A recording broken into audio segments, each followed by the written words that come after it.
It's the weekend, and you know what that means. It's time for WWND.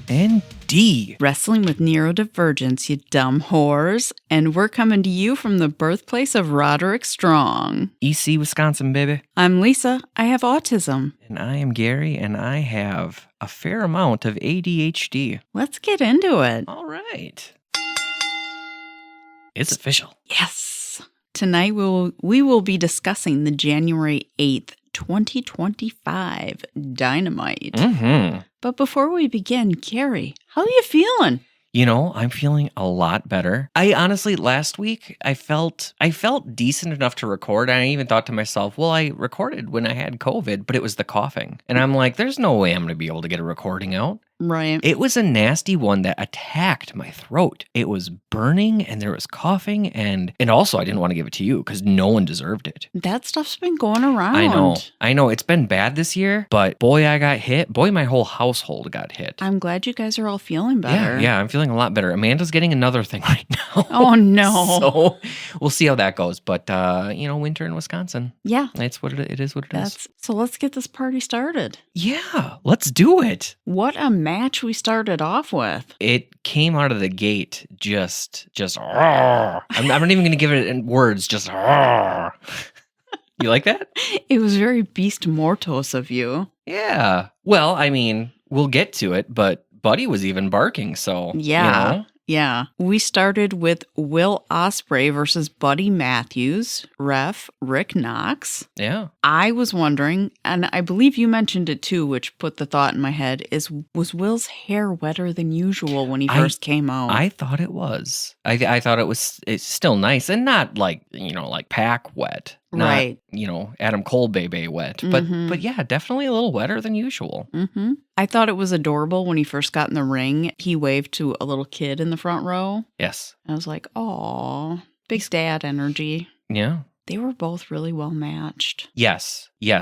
We were discussing how good their chemistry was. Yes. And I can't really, they probably have wrestled some point in the past, but I couldn't really remember a match per se. Well, the commentary said that this was their first matchup in AEW. Oh, okay. So it was. Okay. Yeah. But for that, phenomenal chemistry. Mm-hmm. Crowds immediately started chanting Ospreay, of course, but as the match went on, it was dueling chants. 100%. Definitely started out on Ospreay's side, which, makes sense. Yeah. And I like a good momentum build. Mm-hmm. So, yeah, shout out to you, buddy. You did it, man. You swung the crowd. That's huge. Yes. And I liked the contrast of Will's white and green trunks to Buddy's black trunks. Yeah. Yeah, they looked a little bit like torn up pants, kind of. Mm-hmm. Yeah, he always wears that style. Mm-hmm. Which, it's cool looking. Mm-hmm. It fits him well. Yeah, it does. And the Brody bark. It's weird hearing Buddy doing that. Yeah. It took me at first, but I suppose because they're both from House of Black, they're brothers in arms or wrestling brothers or whatever the relationship is. But I guess he could use it. Mm-hmm. It took me at first, but then I'm like, it fits. Yeah. Will won, and then he got on the microphone, and I liked this next part where he said, ladies and gentlemen, boys and girls, whatever you identify as, which I appreciate. Yeah, it's very nice, especially in these times. Yeah. Calling it out when so much of that's under attack. Yeah, I'm non-binary, so yeah, thank you, Will, for acknowledging people like myself. Yeah. Give it up for Buddy Matthews, and then there were Buddy chants. He shook hands with him, told him if you ever needed a man in his corner, he's his guy. Really talked him up. Yeah. So I don't know if this is going to be a House of Black face turn. Like, is this the slow House of Black face turn? I do want to see them wrestle again. Mm-hmm. It was such a great opening match, and I was so drawn into the match. Right. Yeah. I loved it. Yeah, no, I'm right there with you. I loved it. I love a match where there's that constant drama of the kickouts, where you're like, okay, obviously this is over. And when they kick out, you're honestly like, what the fudge? You just didn't see it coming. So this had that energy, and I like that. I dig it. So great match. It kept me going for sure. So Rick, I gave Rick a thumbs up. Yeah, I'm right there with you. Rick got a thumbs up from me. Yeah, no shenanigans. No shenanigans, and he actually had a really good slide into at the final count. So Yeah. good job, buddy. Thirstometer. Yeah. It's a 10 out of 10. Oh, nice. Not surprising because, I mean, the caliber of gentlemen. Yeah. But yeah, good. Good for you guys. Way to go. How about that meat? Yes. So this is an official meat match. So we do have a meat rating. Now, Osprey's a little light on the meat, but he's still a good guy. But no, Buddy crosses into meat territory for sure. He's definitely on the leaner side. So this rating is going to be a lean USDA select. But because Buddy came out so strong, it's a huge steak. So lean USDA select, but big ol' steak. Nice. Yeah. So let's get some sizzle on the grill. Tasty. Yeah. Let's close out this match. All right. We see Private Party, and they are just surrounded with some random women. Some clubbing ladies. Yeah. And they talk about how they made history with being the first ever tag team title match that was featured on Max and TNT. Oh, yeah. The first simulcast. Woohoo. Because, their great wrestling prowess made that happen. It was all them. Yeah. The Max stream just wouldn't have worked without their amazing wrestling skills. No. And the shots. Yeah. And the shots, of course. They were interrupted by the Hurt Syndicate. Mm-hmm. But the Hurt Syndicate was let into the party. I'm going to say thanks to MVP. Yeah. Because he's amazing. Yeah. It makes sense that he would be on the guest list. I'm not going to deny that. No. He was speaking of MVP, he was in a gray suit with the gold tie, the gold pocket square, the gold lapel flower. Mm-hmm. Oh, yeah. Dapper AF. Like, you look up Dapper in the dictionary and it's just MVP. Yeah. And then Lashley was out there too, but he was in gear. Yeah. Yeah. And Shelton was in this gorgeous long overcoat with a dark suit, a blue tie, and a blue shirt. He was giving strong Morpheus from the Matrix vibes in a great way. Mm-hmm. I loved it. And MVP toasts Private Party for defending the tag teams successfully. And then Bobby said, here's to the Hurt Syndicate for taking those tag team titles. Mm-hmm. So they want the titles, and then it goes right into the match eventually. Yep. To Bobby's match. I actually want to see the Hurt Syndicate with the titles, but not right away. Okay. Because I want Private Party on TV actually defending the tag titles more. Yeah. Proving why they're the tag team title champions. Mm-hmm. Or at least wrestling more, even if it's not a title shot. Absolutely. Just so I can see okay, yeah. Mm-hmm. Yes, we've been watching since 2019, most of us, as to why they're the tag team champs, but some people are new. Right. They want to know, why are these guys so great? Why do they have the belts? Well, let's show them. You know what? And perhaps you were going to touch on this, but one thing that I've heard, you and I have both said, and I've heard it from people online too, another way to really show how great they are, let's have more ladies and some dudes at their parties. If they're bringing in 20 people, that is just their entourage there. Obviously, they're big time. But what was it, 5 girls? Yeah. That's not even a house party. No, it's not. That's a very intimate gathering. I think at one point I turned to you and said something about, I've seen bigger entourages at an old folks' home. Yeah. Yeah. Come on, guys. Your private party. Show it. Yeah. Thirstometer. Yeah. 9 out of 10. Oh, okay. I actually thought it would be a little bit higher with some MVP in there, but I respect your choice. There was just something off. I can feel that. You're right. It was a downer. There were some party poopers. Yeah, the party just wasn't private and big enough. Yep. Yeah. I got respect for that. I think you nailed it with your numbers. We have a match, Bobby Lashley versus Mark Briscoe. Mm-hmm. Ref was Mike Posey. Mark was in those comfortable camo pants. Yeah. Nice and roomy. Mm-hmm. No, Briscoe knows what he's doing when it comes to the gear. Yeah. My notes on this, Bobby won. Yeah.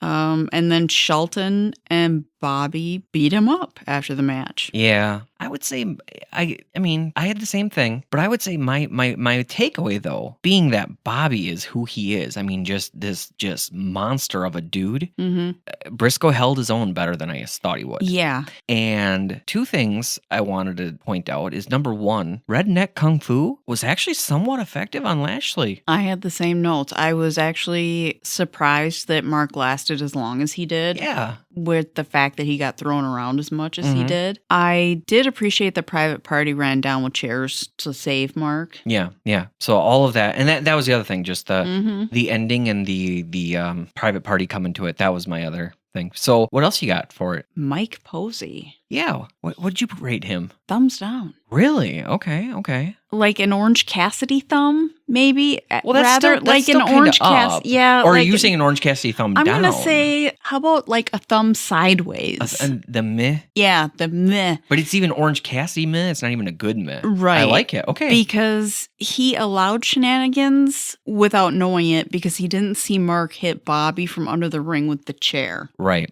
So I went back and watched that because I'm like, And you're absolutely right. Mark did hit Bobby with the chair. But at the same time, it was one of those things where, was Bobby going under there to get the chair? I don't know. So it was a hit. There definitely was shenanigans. So I completely agree with you. But at first I'm like, does that count as a shenanigan if Bobby was going to do it? And Briscoe's just like, I knew you would. Bam. Well, I knew Briscoe was going to use the chair Yeah. to do that, like running and then jumping over the rope thing off the chair that makes me so nervous. Yeah. So that's why I was doing the, Hey, it's a meh. I'm agreeing with you. Okay. I'm giving the same thing. You can double check my notes. I have it. It says we're both just it says meh. Cassidy thumb up. Yeah.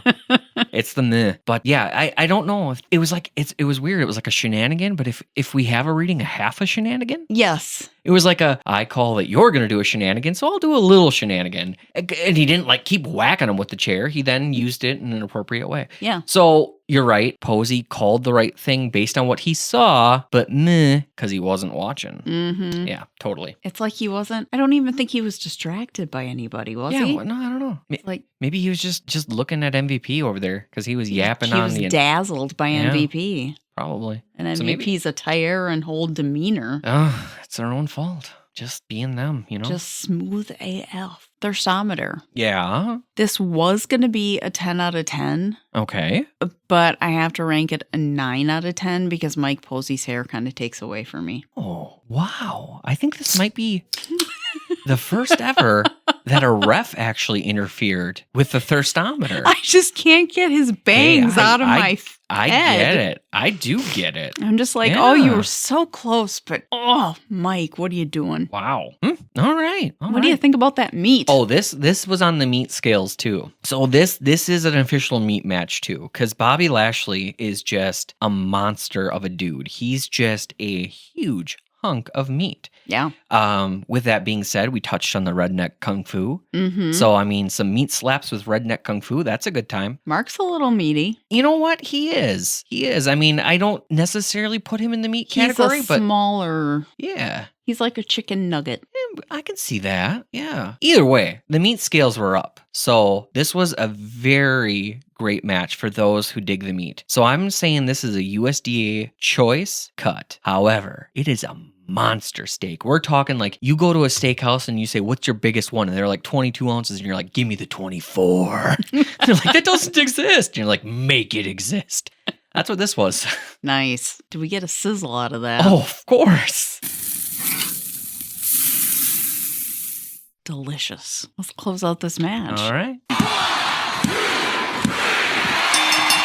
It is Casino Gauntlet time, and our ref is Paul Turner. We started with Jay White, the fancy pirate. Mm-hmm. And then we had Hangman Adam Page, Yeah. our cowboy. Very timely for that matchup. Mm-hmm. I love it. Then the Death Riders theme hit, and I thought they were all going to come out, but it was just Yuta. Yeah. Then Swerve's music hits, but it was actually just Ricochet trolling us all. Yeah. Adam Cole was next. Baby. And then Daniel Garcia. And then we had a little moment of Red Boots versus Red Boots when Daniel was wrestling Yuta in the ring. Mm-hmm. Powerhouse Hobbs came out next. I liked Hobbs' singlet. Yeah. I know it reminded Amanda of a soda cup. Yeah, the early 90s soda cups that had like a almost like a blue triangle, and it was almost like a little transparent over top of another, some geometric shape, and then a squiggle. Yep. And it reminded us of that for sure. Next, we have Big Dilf Energy and Roddy Strong.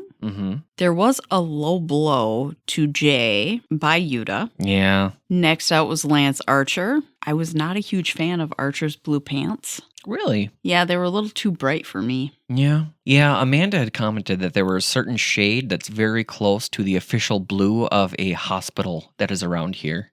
So that stuck out to me because I'm familiar with that blue. We had some meat with Will versus Archer. Oh, yeah.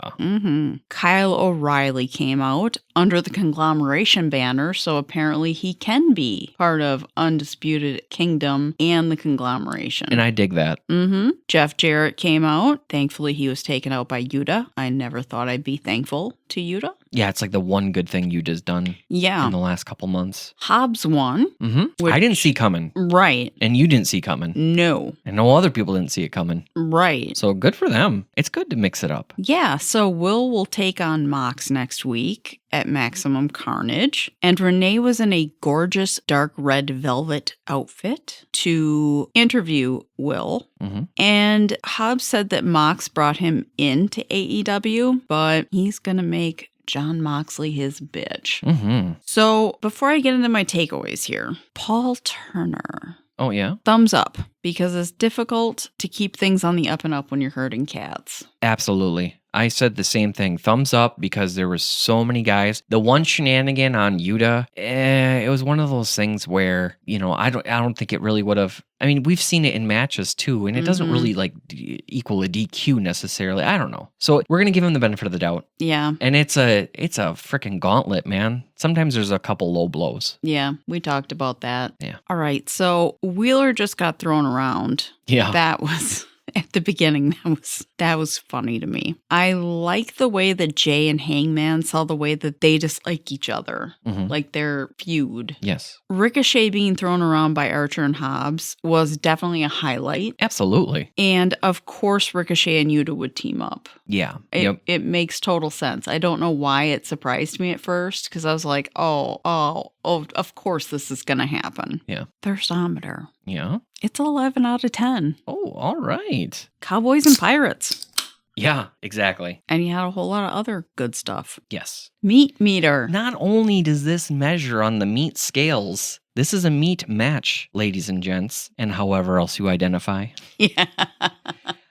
This was probably the meat match of the night. We had Powerhouse Hobbs. We had Lance Archer. We had, those are pretty much the biggest meaty guys, but they were out in full force. I loved that Hobbs had this whole thing of just like taking lariats and not even moving. I called it unmovable meat. Yes. And it's just that loud meat slap and just that grin he had of you ain't moving me. Oh, good. Just awesome. And then the stare down between him and Lance, and just how we're not even going to take the effort to slap each other. We're just going to throw a ricochet between each other for a little bit, and then we'll let the crowd chant meat. Right. Meat. So beautiful. So this gets the USDA Prime, and this is a huge cut. Huge cut. We're going to say the biggest they got. I don't even know what the largest size. Tomahawk steak? I think that is, yeah, something like that. Why would I know that? Because you love meat? I mean, sometimes.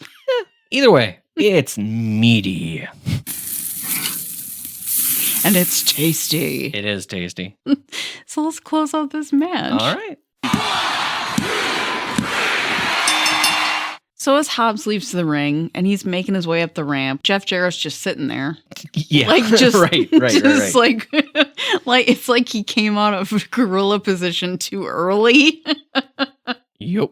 And he can't do anything about it because everybody knows he's out there now. So he goes down to the ring to talk with Ian Riccaboni. And he's like, do I still have what it takes to climb that mountain? And immediately in my head, I'm like, no, you do not. No, you don't. Just don't. No. And MJF's music hits. MJF's wearing the plum suit with a black button-up dress shirt. He comes to the ring and he thinks Double J would be worthy of holding his title. But the talent contract that Jeff signed is for only one more year. Because that's all pro wrestling thinks that Jeff has left to give. And I even doubt that he has that much, but let's do it. Yeah. MJF can help him become a champ one more time. All that he asks is that he's first in line for the world title shot. Mm-hmm. And for some reason, he's like, no, I'm not going to take you up on that offer. You learn more from your failures than your successes. Fair point. Okay. You're what we call a one-hit wonder.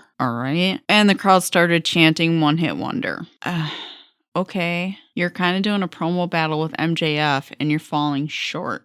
Very short. I just, no. Yep. It wasn't doing anything for me. Like the whole back and forth just... Right. I thought it was an odd pairing. It really was. And I mean, don't really want to hurt anyone's feelings out there, but my first thought when they came out, I'm like, dude, Jeff Jarrett, MJF, he's not even worth your time, buddy. As in MJF, Jeff Jarrett isn't even worth your time. Just go. And then you had to be real awesome and be like, oh, look, you can kind of see his genitalia. I mean, yeah. And then I couldn't not look. Well, there was something where luckily the rope was covering it up, and then in the next shot the rope wasn't covering it up, and it's like, come on. And that's when I looked, and then I couldn't not see it. Right. And just to be clear out there, guys, we wanted the rope to cover it. We don't want to see old stuff. Unless, it's relevant. Yeah. And we don't want Jeff Jarrett stuff. No, we're not ableist or ageist or anything like that. We're not it's Jeff Jarrett. I know some of you understand what we're saying. Yeah. But we're on record saying we're not for it. No, not Jeff Jarrett's. Yeah. Thirstometer. Oh, yeah. Let's see. Well, here. The only thing that saved this for me was Ian and MJF. Well, yeah, he was dapper. Yeah. Mm-hmm. 6 out of 10. Wow. Okay. Yeah. That's all I got. I agree with you. I think it's good. Okay. We have Cope. I love the black ensemble he was wearing. Mm-hmm. He calls out Moxley and he talks about while he was gone what the Death Riders did by taking out his friends, Bryan Danielson, taking out Darby. But the biggest sin of all was taking out FTR. And that's basically because it sounds like, they live in the same town. So they were good friends. Yeah. Yeah. And he said he's a different animal and how he broke his neck, finished the match, broke his leg, finished the match. He won both those matches. So what can Mox do to him that hasn't been done? And that's when Mox, Claudio, and Yuta come out. And what I wasn't expecting was FTR coming up from behind Yuta and Claudio and taking them out. Mm-hmm. So that was cool. It was cool. That was a nice change of pace. Mox is in the ring fighting Cope. Pac is back with the briefcase. And when he is laid out, Marina hands Mox a plastic bag. Yep. Yes. I was like, are we going to see a murder? Well, yeah. And that's when Powerhouse Hobbs comes out. Yep. And the Death Riders leave the ring. Amanda wonders what it would be like to hug Hobbs because he's so barrel-chested. Yeah. And she was wondering if it was like a firm mattress. Oh, yeah. The firmest of the mattresses, I would assume. Right? So now I'm wondering that too. Mm-hmm. So if anybody's hugged him, could you let us know what that's like? Yeah. I don't know where they're going with all of this. I'm along for the ride. Mm-hmm. I'm going to agree with you. I don't know where it's going. I'm along for the ride. But just to add a little bit to that along for the ride, I'm glad Cope's in the ride. Yeah. He makes it way more interesting for me. Yeah. And I'll still call him Adam Copeland because it still feels a little weird calling him Cope. Which I'm okay with calling him Cope, but I don't know. It's one of those you gotta get used. That's why I keep calling him Cope, because I'm like, I'll get used to it probably. Yeah. I don't know, but yeah, rather him than Jeff Jarrett. It's like, to give you an example in my brain of how there's the weird conundrum, with my name being Gary, there's certain people that will call me Gare every once in a while, and it works as a nickname, as just a quick short name every once in a while, but if I went around introducing myself as Gare, it would be weird. See, and for me, when people are like, hey, Lise, and I'm just like, how difficult is it to say, Right? But that's just me. Right, and that's the shortening of it for the Gare. It's usually in a situation where it's like something that would be really quick anyway, and they don't like nobody calls me that on a regular, you know. Yeah, nobody calls me that either, except people I don't talk to anymore. Called you Lise. No, you haven't. Yeah. Because if you had, I'd be like, Right. So yeah, please don't do that. Thank you. Although I know some of you are gonna now. I think it's I'm okay. looking at you, Tim. It's all right when it's jib jabs.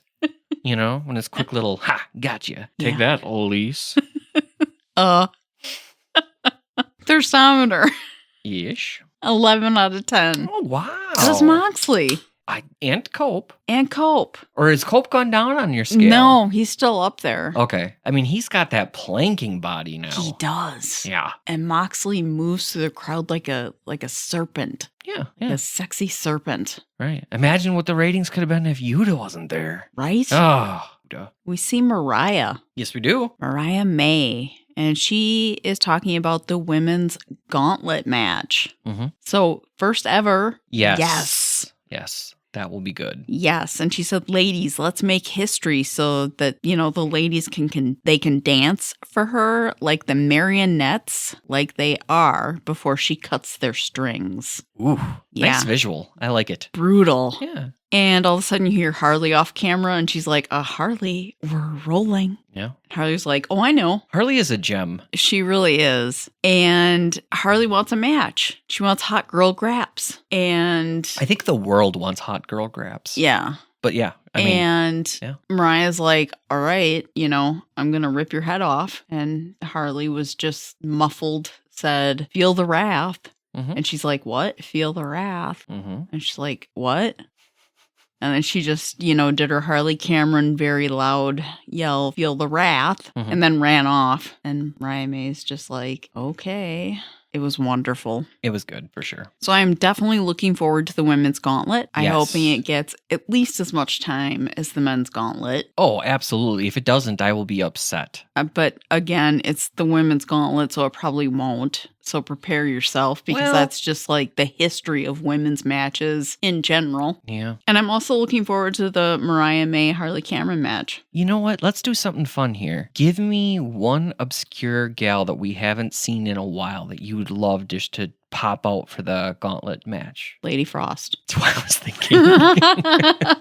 Damn it, you took mine. So I'm going to say Queen Aminata. She's been gone for a bit. Yes, yeah. So if you can, throw in some Lady Frost and Queen Aminata. Yeah, that'd be nice. I'd like to see Athena show up on AEW TV. I mean, we see Chris Jericho enough. Let's get Athena. And that, what a great time. Athena is amazing. Right, but all of a sudden, just surprise, whoa, she's out for the gauntlet, Like, holy crap, she's gonna destroy Mariah. Yeah. Thermometer. Yeah. 9 out of 10. Okay.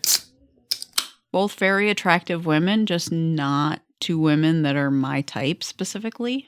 But still scoring quite high for being in that. Yeah. Mm-hmm.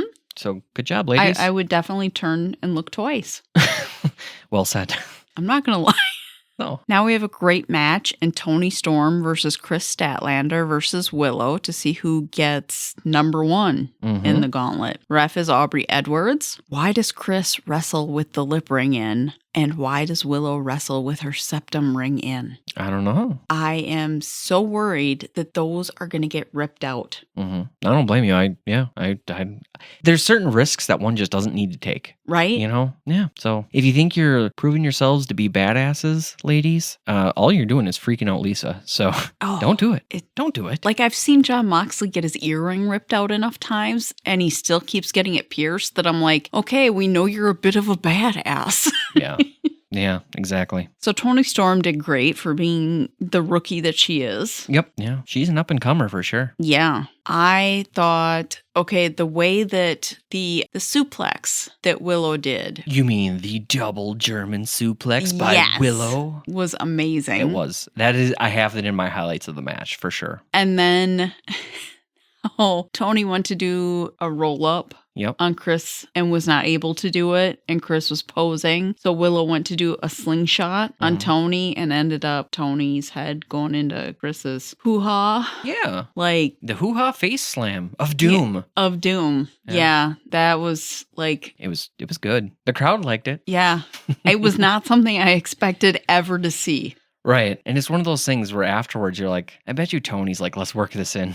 Right? Chris Statlander won. Yep. Surprised the heck out of me. Really? I was not expecting Chris to win. Who were you expecting to win then? Tony. Well, yeah, but she's an up-and-comer. I know, but she's been getting a lot of wins under her belt for being an up-and-comer. That's true. You know what? I would not have been surprised if Tony would have won it, but I mean, I was not thinking mad. Willow. Right? I'm not mad. No. I'm glad that... And I will say this, and we'll get to this next, but there's a very humble Tony later, which, you know, I appreciate. Mm-hmm. Aubrey, thumbs up. Oh, thumbs up. It was a Mhm. great match. No shenanigans, and Aubrey was looking phenomenal. Yep. She fit right in with the three ladies Oh, yeah. and just razzle and dazzle. Thirstometer. Yeah. 10 out of 10. Oh, yeah. Nice. You can't go wrong. No, there's no way you can go wrong with that mix-up. Match up, not mix-up. Mix-up sounds like it shouldn't have happened. It was supposed to happen, damn it. Meat. Yeah, I wouldn't really call it a meat. You know, if we had to throw meat at it, I would say lean turkey jerky at best. Yeah. But I mean, these girls aren't really meaty because, like, even like you could maybe make the argument of Willow, but then her persona, her personality, it's so soft, it doesn't come across as meaty. No. At least not to me. No. So, the closest thing that we would give it to for the meat, I would say, if you agree with this, lean turkey jerky. Yeah. Let's close out this match. All right. And as you had mentioned, Tony is with Renee.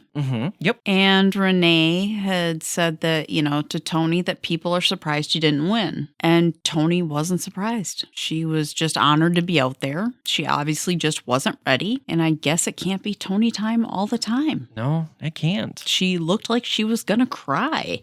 Yeah. Honestly. And I was like, oh, the range of your emotions. Yeah, she's good. Yeah, she is. For an up-and-comer, she's good on the mic. She is. Yeah. I wonder what wrestling school she attended. I don't know. Oh, Thirstometer. Yeah. 10 out of 10. Yeah. Renee and Tony. Yeah. No, Tony's looking good right now. And now we have the return of Kenny Omega. Yeah. Which I was very excited for. Oh, of course. I mean, there's definitely been a build-up, but just in conversations I've had in the past with Lisa, I knew that she'd be like just flipping out inside. I got to see him wrestle live against Hangman at Full Gear. Yeah. Yeah, it was great. Oh, yeah. I have the DVD of that as well. And I've watched it with you. Yes, and I was like, I was there live. Do they have that out on Max now? Or Not yet. Okay. Because that was in 2021. Well, and it was a pay-per-view. I don't know if they're putting the pay-per-views on there. They only have year one of the pay-per-views, which they call the special events. Okay. But as 2025 rolls out, goes inches forward, they'll be uploading and making available. Well, when it comes out, fans, you go and watch it because number one, it's amazing. But number two, you can just get the joy of knowing that Lisa was actually in that room. And I was in the nosebleeds, marking out beyond belief. And I think, the only one that booed CM Punk. Yeah. I will say this. When Lisa and I did watch it together, anytime it panned to the crowd, I knew she was up in the nosebleeds. But I'm like, oh, there's Lisa. I don't even think it... If you want to do the same thing when you watch it, when it's available, you do it. Yeah, just know I'm there in the Target Center. Kenny had dark blue shirt. It was a button down, green pants. The colors actually worked. I didn't think they would, but it did. The crowd, man, I feel like the crowd was more hyped to see Jeff Jarrett. Yeah, that's you know a messed what I up mean? Thing. Yes. I was like, why is the crowd not losing their mind right now? This is like the god of pro wrestling. Right. Maybe Tennessee just wasn't the place to debut. But at the same time, any place should be the place to debut. Right? Like, hello. Yeah. I mean, I realize that, I can understand why some people are like, maybe this should have been a backstage sit-down segment. You know, I get that. But at the same time, I'm like, it's Kenny Omega. Right. He can do whatever he wants. Right. Exactly. But yeah, I was really disappointed in the crowd for this. Yeah. Do better, Tennessee. And honestly, I do love Tennessee. I'm not trying to crap on Tennessee. But for that crowd, do better next time, guys. Come on. So at one point, he's talking about all his options. And he's back, but this time he isn't concerned about money, power, or revenge. And when he says that, Don Callis comes out. Right. And Kenny just runs at him and attacks him. And that's when I noticed that Don Callis is not wearing the rhinestone slip-on shoes. This time, they're like blood red. Oh, I didn't notice that. Did he have socks? No, he did not. Okay, so I he's noticed still, that. Yeah, he's still, yep. And coming to Don Callis's aid is Brian Cage and Lance Archer. And they attack Kenny, drag him to the ring. And then Kyle Fletcher comes out rocking the crop top, which I can appreciate. Yeah. And Cage punches Kenny in his stomach, which, you know, after Dynamite went off the air, it's on YouTube. Kenny talks about how he is definitely cleared to wrestle in Japan and the US. Yep. So that's awesome. I don't expect him to wrestle singles matches all the time. Right. Just please don't team with Jericho again. But yeah, didn't we discuss that we have theories that the teaming with Jericho is actually what did him in? Yeah, that caused his diverticulitis. Yeah. Mm-hmm. Ooh, nasty. Look out, Big Bill. Right. Will Ospreay's music hit after Brian Cage hit Kenny in the stomach. And Will ran out with a chair and basically came to Kenny's aid. And then Will and Kenny face off, and that's sexual tension. Yeah. Yeah. Oh, it was strong. Yeah. Like, you know, I know there's the standard Lisa thing of and kiss. But actually, there was one time I'm like, it looked like they were going to hug. Their arms were in a position where it looked like they were going to hug or something. I don't know. And I was like, they should just make out right now. Yeah. Which is a little more than my standard kiss. Yeah. Mm-hmm. But I mean, think of where you would place on the thirstometer, guys. Just throwing it out there. If you ever want to break the thirstometer. There's an update on that coming. Oh my God, I can't wait. Mm-hmm. The thirstometer. I rated it like a 13 out of 10. What? It's temporarily broken. It just keeps going off, guys. Right? Oh. Because it's Kenny, by God, Omega. Oh, man. 13 and it's broken. I have until next week to fix it. Yeah. Ooh, all right. Did not see that coming. And that's even with Don Callis in the mix. Yeah. Woo, good job, guys. Kenny has a power. Yeah. Oh, that's pretty obvious now. Mm-hmm. All right. Bitch count. Yes. 0. 0. Oh. My ref of the night. Yeah? Who'd you have? Paul Turner. I also had Paul Turner. I want you to go first, though, and tell me why. Because he kept pretty decent control of that casino gauntlet. Yep, I had the same thing. He was able to wrangle everyone during a casino gauntlet, and I would still say kept the shenanigans to a minimum. So, yeah. Good job, Paul. Good job, buddy. Who's your wrestler of the night? My wrestler of the night is Ospreay, and it's because he was a shining example of what it means to be a real man and, you know, just a great role model for all the youngins out there. But because he won, but he still praised his opponent. He took everyone's identity into account when he addressed them. And he came out to help somebody that he's got a grudge with. That's above and beyond. I had the same thing. Oh, any other reasons though, or?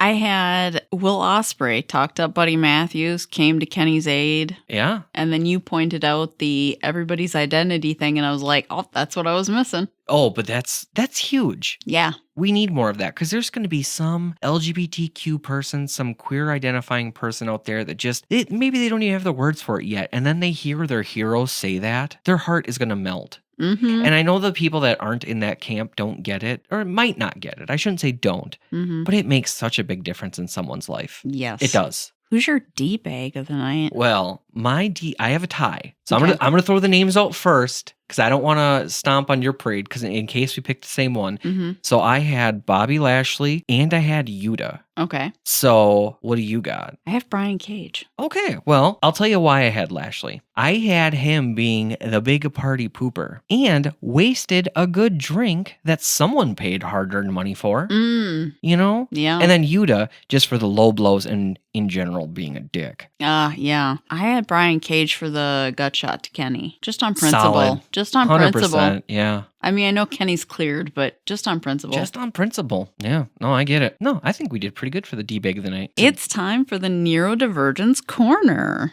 Ooh. This one Yeesh. is one I have heard before, but I wasn't too familiar with, so I did a deep dive. I got to admit, when you told this to me, I had not heard of it. So let's hear more. All right. I got my info from Cleveland Clinic's website. I like that we cite the sources. It is RSD, rejection sensitive dysphoria. Okay. It's linked to neurodivergence, but it isn't its own thing like ADHD or autism, Right. etc. MJF has mentioned it in a past promo, in one of his promos that he has it. Oh, okay. Mm-hmm. That's good that we can even tie it right into the wrestling. Mm-hmm. No, that's cool. People with RSD experience severe emotional pain because of failure or feeling rejected. It's often linked to ADHD, but the reason it's often linked to ADHD is it's due to differences in brain structure. The differences in brain structure mean the brain can't regulate rejection-related emotions and behaviors, which makes them more intense. Oh, that makes sense. It isn't officially recognized symptom or diagnosis, but it's still a term experts use in connection with recognized conditions. Gotcha. Okay. People with RSD are more likely to interpret vague interactions as rejection and may find it difficult to control their reactions. You know, it's weird because before this I didn't really have the words for that, but I know people like that. I mean, I'm not going to say that. I mean, I think we all have a couple moments like that, but I get that it's not the same. But there's actually a term called rejection sensitivity, which I can go into some other time. Yeah. Which is not the same. Okay. But yeah. But yeah, what I'm getting at is I know some people that are very sensitive in this sort of way. And I'm not diagnosing, but it makes sense now that you're saying it out loud. The pain of RSD is usually triggered by rejection or disapproval, but people with it often have difficulty describing what it feels like because it's so intense and unlike most other forms of pain, whether that be emotional or physical. Okay, yeah, and I haven't been on that level, I guess. And people with RSD often show the following traits and behaviors. Very easy to feel embarrassed or self-conscious. They show signs of low self-esteem and trouble believing in themselves. They have trouble containing emotions when feeling rejected. That's often noticeable in children and teens because they may react with sudden shows of anger or rage, while others may burst into tears. Instead of losing control of emotions outwardly, some people may turn their feelings inward. That can look like a snap of severe depression, and sometimes it's mistaken for sudden emotional shifts that can happen with bipolar disorder or borderline personality disorder. Often, they are people pleasers, and they become intensely focused on avoiding the disapproval of others. They may avoid starting projects, tasks, or goals where there's a chance of failure, and they compensate for fear of failure or rejection by going all out or striving for perfectionism. The downside to that is they experience intense anxiety. Sure. There's limited available research on who experiences RSD and how common it is. Experts have also linked it to other personality and mood disorders besides ADHD, but obviously more research is necessary. Right. Experts aren't sure why RSD happens, but they suspect it involves issues with the structure of the brain, as I mentioned, and it happens for similar reasons as ADHD. Researchers do know that social rejection causes similar brain activity to pain in people with RSD, and clinicians may suspect you have it based on symptoms you describe and if you have other conditions like ADHD. At the same time, there are clinicians who have no idea what it is because they're just not up on any of the research, which is common with trying to get any diagnosis. Oh, that makes sense. And that is what I read about RSD. And if you want to find out more information, do a Google search, look for the link to the Cleveland Clinic link about they're it. a pretty reliable source. There is a lot of information in that article. Right. Yeah. But I'm glad that we're at least shouting out reliable sources because, Google can sometimes lead you the wrong direction. Right. But no, this Cleveland Clinic's a solid one, some other good ones. Because even WebMD can be a little sketch. Yeah. But also, I don't want to throw out too much bias, but I know Mayo Clinic's got some good stuff out there too. But yeah, no, thank you. And guess what else? The audience likes it too. This was actually a listener submitted request. Well, thank you, listeners. Yeah. So if there is a topic that you would like me to look up or cover. You know, I love the idea of the listeners educating us too. Yeah. Yes. Like, phenomenal. let me know. Yeah. Email us, wwndpod@gmail.com. Yeah, we could not be easier to find now that we've got wwndpod.com. Yes. One-stop shop for all of our links. And we're going to get the Blue Sky link out out there. And we're going to update the Blue Sky handle so it's an official one, a verified one. But yeah, good stuff coming. And just, wwndpod.com. Yeah, make sure to like, subscribe, follow, leave a comment, leave a review. Thank you for listening to us. Yeah, thanks, guys. And we will see you next week for Maximum Carnage. And with that, we bid you adieu. Dead air. Thank you for listening to WWND, Wrestling with Neurodivergence, a Podcast Ahoy production. The producers of WWND are Lisa Rudd, Amanda Putnam, and Gary Putnam. Recording is done by Gary Putnam. Editing is done by Lisa Rudd. Check out our social media for updates on upcoming pods and for clips and other media referenced in this episode. Links and information can be found in the episode notes. Thanks again from everyone at the WWND family.